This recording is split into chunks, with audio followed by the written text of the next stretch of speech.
वो परमात्मा के बल से कहा, बुद्ध ने जो कहा परमात्मा के बल से कहा, शंकराचार्य ने जो कहा परमात्मा के बल से कहा, और श्री कृष्ण ने जो कहा वो भी वेदों का अवलंबन लेकर। भगवत गीता पढ़ोगे तो आएगा तब श्रीमद् भगवद गीतासु उपनिषदेषु कृष्ण अर्जुन संवादे 7वां अध्याय समाप्त, 8वां अध्याय समाप्त। तो कृष्ण के पहले वेद थे, राम जी के पहले वेद थे, तो वेद अपौरुष माने जाते। वेद किसी ऋषि के, वेद किसी संप्रदाय के, वेद किसी पंथ के नहीं। मैं कनाडा गया, मुझे लोगों ने बताया कि कनाडा का प्रेसिडेंट 83 में रिजाइन करके भगवत गीता का सहारा लेकर आत्म शांति की यात्रा कर रहा। उसने पाउंड तो खूब देख लिए, डॉलर खूब कमा लिए, रख लिए, देख लिए, लेकिन कोई सार नहीं। कनाडा का प्रेसिडेंट ने यह कहा कि मैंने बाइबल पढ़ा, इंजिली पढ़ी, कुरान पढ़ा, ये सब ठीक है, लेकिन जब भगवत गीता पढ़ा तो पता चलता है इसमें सनातन सत्य की बातें हैं। Gita is not the Bible of the Hinduism but it is the Bible of the humanity. Gita केवल हिंदुओं का ही ग्रंथ बाइबल नहीं है, लेकिन ये मानव मात्र का सत्य है, मानव मात्र का सार है। और गीताकार कहते हैं मन एवं मन, गीताकार कहते हैं अनाश्रिता कर्म फलम कार्यम कर्म करोतिया सन्यासी च योगी च न निरागन चातया यम संन्यासमिति प्राहुर योगम तम विद्धि पांडवा न संन्यस्त संकल्पो योगी भवती कश्चना। तो जो रैद्य मुनि के पास सामर्थ्य था, जो मदालसा के पास था, जो गार्गी के पास था, जो एकनाथ के पास था, जो एकलव्य के पास था, श्रद्धा का बल या परमात्मा चेतना का बल वो तुम्हारे पास है। उन्होंने केवल जागृत किया और तुम्हारा थोड़ा सुषुप्त पड़ा है, बाकी उतने का उतना है। एक आदमी के पास जो धन दौलत रूप सौंदर्य है वैसे का वैसा दूसरे के पास नहीं होता है, लेकिन परमात्मा जो एक के पास है वैसे का वैसा दूसरे के पास। जो कबीर को मिला उतने का उतना तुमको मिल सकता है, जो वशिष्ठ जी के हृदय में था उतने का उतना तुम्हारे पास है, जो सती अनुसुईया के पास था उतने का उतना तुम्हारे पास है, जो सती सावित्री के पास था उतने का उतना तुम्हारे पास है, और जो ज्ञानेश्वर महाराज के पास था उतने का उतना तुम्हारे पास है, जो बुद्ध के पास था उतने का उतना तुम्हारे पास है, जो महावीर भगवान के पास था उतने का उतना तुम्हारे पास था। लेकिन उन्होंने यात्रा करके जागृत कर लिया और हम लोगों की यात्रा बाकी है और ज्यादा फर्क नहीं। तो पहले आप लोगों ने सुन लिया ये बात कि जितना आपके मन के जैसे विचार होते हैं ऐसा तुमको दिखता है, और तुम जैसे विचार करोगे ईश्वर के रास्ते के ऐसी तुम्हारी यात्रा होगी। ईश्वर की यात्रा, भक्ति की यात्रा, योग की यात्रा करने में बड़े में बड़ा विघ्न है तो ये विघ्न है कि हम लोग समझते कि हमारा दम नहीं, हम नहीं कर सकते। तुमने देखा होगा बैटरी में आजकल जो सेल आते हैं ना वो सील बंद होते, सील बंद सेल डाल के बैटरी में रेडियो में, और कितना भी रेडियो की सुई घुमाओ, कितना भी बैटरी का स्विच दबाओ, लेकिन वो प्रकाश नहीं होगा। क्यों कि सील पड़ी।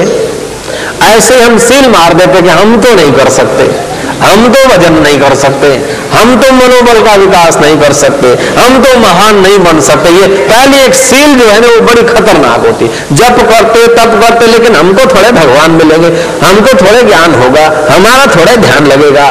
इस प्रकार की नकारात्मक जो सील है ना वो बड़ी हानि करती।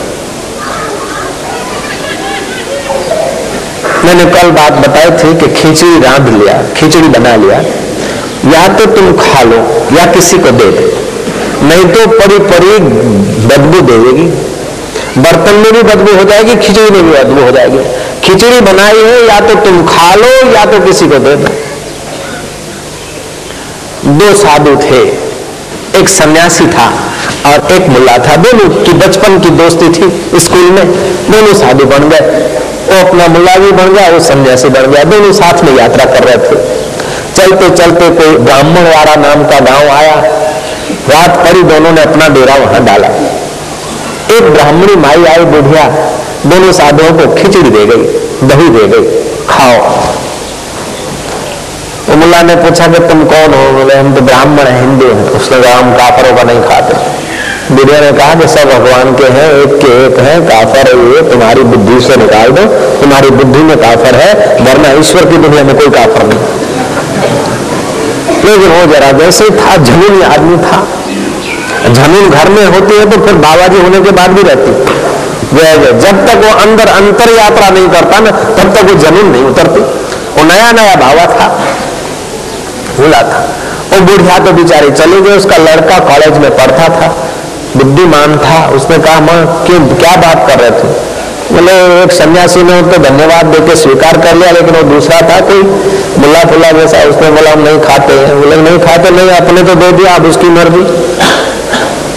आपने तो बनाया था दिया, अब उसकी मर्जी नहीं खाए तो बात यहाँ पूरी हो गई। रात बीती, वो सन्यासी तो खा पी कर थोड़ा जब ध्यान करके घूम घाम के सो गया। उसको तो बढ़िया नींद आ गई और उसने तो बर्तन में वो बासी खिचड़ी कर रखी, लाल हो गई खिचड़ी, तो दही और खिचड़ी पड़ी रही। सर्दियों के दिन पेट में भूख लगे और नींद आवे नहीं, करवटें बदलता रहे, करवटें मूसका दंड पिलंदी उधर है, चूहे तो कुश्ती खेल रहे थे पेट में, गुड़गुड़ाहट दमदमाट, इधर से उधर उधर से उधर सब शोर बटोर हो रहा था। कैसे भी करके उसने रात के 2-4 घंटे गुजारे। प्रभात हुई 3-4 बजे, देखा कि सन्यासी मित्र सो रहा है और कोई इधर उधर है नहीं। उसने क्या करा, धीरे धीरे अपना मुंह मुंह कुल्ला गुल्ला करके और जो रात की बासी खिचड़ी थी वो उठा के अपना चालू कर दिया। तुम जा भी जो आवे, तुम जा भी जो आवे, फटाफट फटाफट झपाझट। तो लड़का जो पढ़ने के लिए एग्जाम थे उसके 6 मासिक जो कुछ होंगे, ऊपर के रूम में था, जरा टहलता था नींद ना आ जाए, उसकी निगाह पड़ गई। मुल्ला तो देखा नीचे कोई नहीं देखता, लेकिन वो महल में 3 मंजिल के मकान से ऊपर से लड़का देखा। और लड़का दौड़ता दौड़ता आया, कॉलेज का लड़का था। उसने कहा कि मुल्ला जी क्या कर रहे हो? बोला था नहीं खाएंगे, अब ये क्या कर रहे? बोले भैया क्या करिए, तू देख लिया क्या करिए, खाइए नहीं खाइए कहाँ जाइए, जख मरिए बासी करके खाइए, खाइए तो खाइए नहीं तो जाइए कहाँ, जख मार के खिचड़ी खाना पड़ता है, बासी करके भी खाना पड़ता है।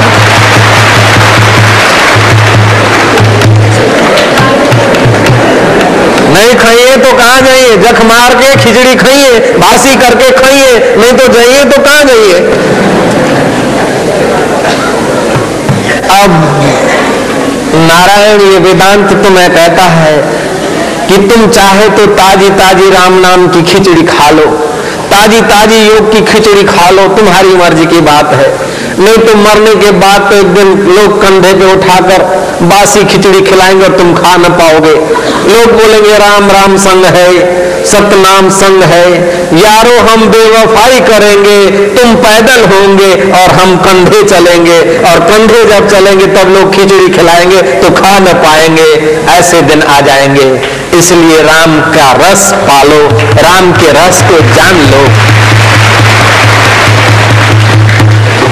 तुलसीदास जी ने बहुत सुंदर बात कही, वही बात गीताकार ने कही है और वही बात कबीर के बच्चे के जीवन में उतरी है।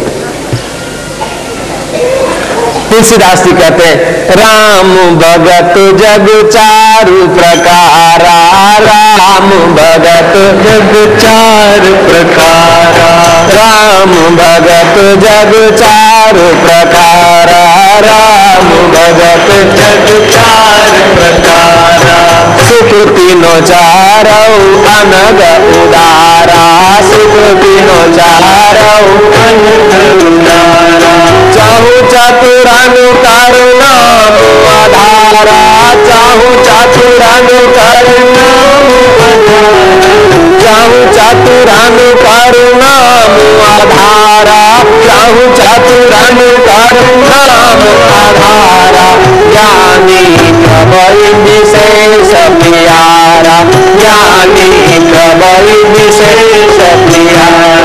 जय सिया राम, जय जय सिया राम, जय सिया राम, जय सिया राम, जय सिया राम।